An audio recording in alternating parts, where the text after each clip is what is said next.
नमस्ते, कैसे हैं आप लोग? सब्सक्राइब करें फाइनेंस वायर को क्योंकि हम आपको फाइनेंशियली स्मार्ट बनाते हैं।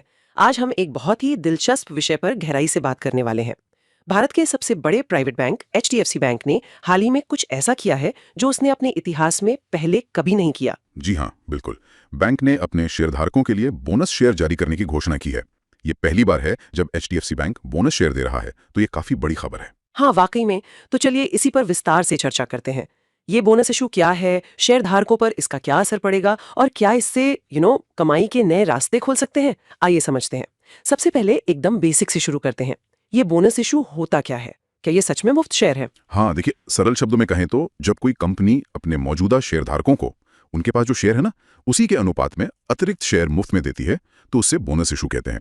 और एचडीएफसी बैंक ने 1:1 के अनुपात में बोनस इशू की घोषणा की है। 1.1 इसका मतलब क्या हुआ? इसका मतलब है कि हर एक मौजूदा शेयर जिसकी फेस वैल्यू ₹1 है, उसके बदले शेयरधारक को बैंक एक और शेयर, वो भी ₹1 फेस वैल्यू वाला, मुफ्त में देगा। अच्छा, तो हर शेयर पर एक शेयर फ्री। बिल्कुल, बैंक इसके लिए करीब 766 करोड़ नए इक्विटी शेयर जारी करेगा।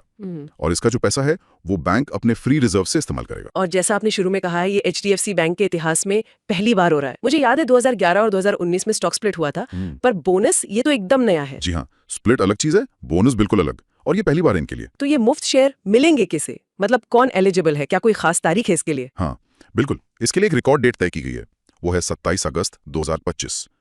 तो इस तारीख को जिन निवेशकों के डीमैट अकाउंट में एचडीएफसी बैंक के शेयर होंगे, बस वही बोनस शेयर पाने के हकदार होंगे। अच्छा, 27 अगस्त। हाँ, और एक बात और ध्यान रखनी है, अब T+1 सेटलमेंट है। हाँ हाँ। तो बोनस के लिए योग्य होने के लिए रिकॉर्ड डेट से एक दिन पहले तक शेयर आपके अकाउंट में होने चाहिए। मतलब कम से कम 25 अगस्त या उससे पहले खरीदना होगा। ओके, ये जरूरी पॉइंट है। हाँ। अच्छा, अब आते हैं सबसे बड़े सवाल पर। इससे निवेशकों को क्या फायदा होगा?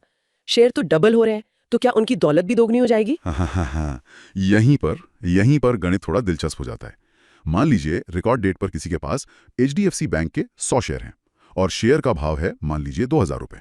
ठीक है। तो कुल इन्वेस्टमेंट वैल्यू हुई ₹2 लाख, राइट? हाँ, 2 लाख। अब 1:1 बोनस के बाद उनके पास शेयर कितने हो जाएंगे? 200 शेयर। सही, 100 शेयर मुफ्त। वाओ। हाँ, यही तो। लेकिन रुकिए, हल्की हंसी।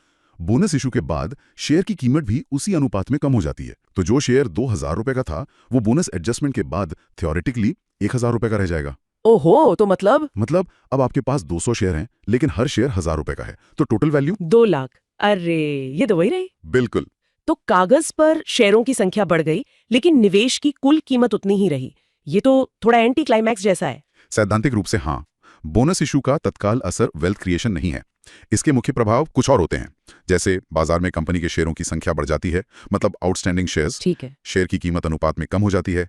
कंपनी के फ्री रिजर्व्स कम हो जाते हैं क्योंकि वहीं से पैसा यूज होता है। एक फायदा यह होता है कि शेयरों की लिक्विडिटी बढ़ सकती है क्योंकि कीमत कम होने से छोटे निवेशक भी आसानी से खरीद बेच पाते हैं। अच्छा, ये बात है। और हाँ, ईपीएस यानी अर्निंग पर शेयर और बुक वैल्यू जैसे जो पर शेयर रेशोज हैं, वो कम हो जाते हैं क्योंकि अब मुनाफा ज्यादा शेयरों में बढ़ता है। समझ गई।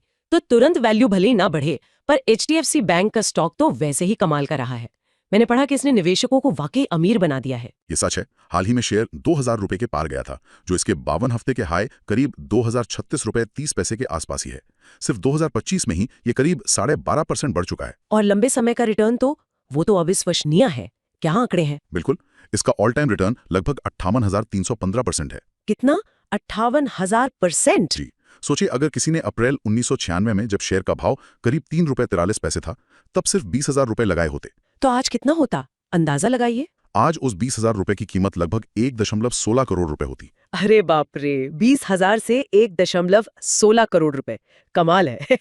हाँ, हालांकि ये सिर्फ एक उदाहरण है। वास्तविक रिटर्न कई बातों पर निर्भर करते हैं, जैसे डिविडेंड रीइन्वेस्टमेंट वगैरह।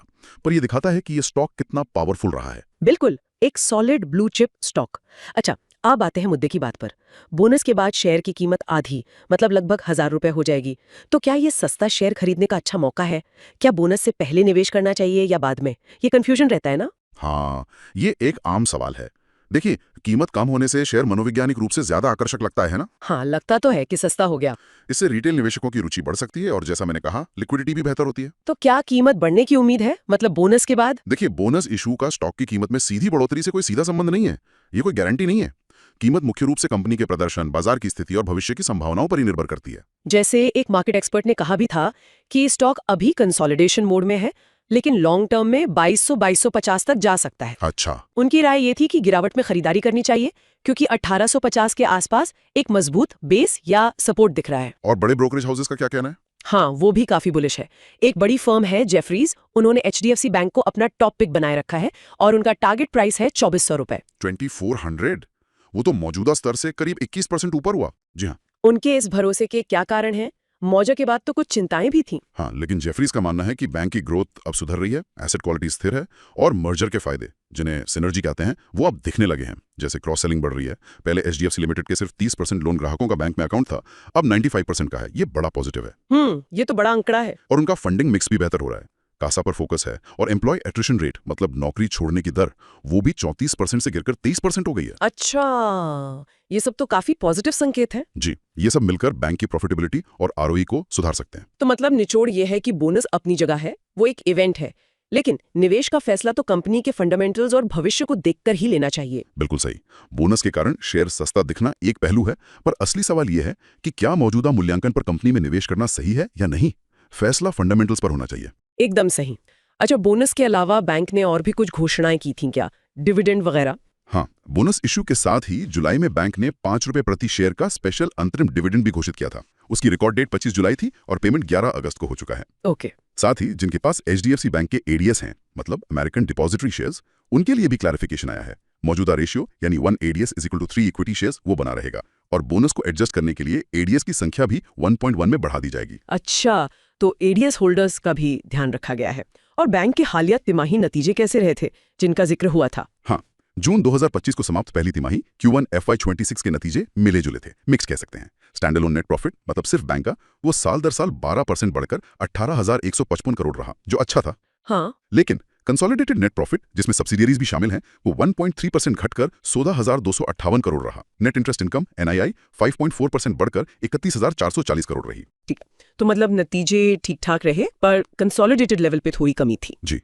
यहाँ ये साफ कर देना जरूरी है कि इस चर्चा में दी गई जानकारी और एक्सपर्ट्स की राय केवल सूचना और जानकारी बढ़ाने के लिए है। हाँ, बिल्कुल। इससे किसी भी तरह की निवेश सलाह ना समझें।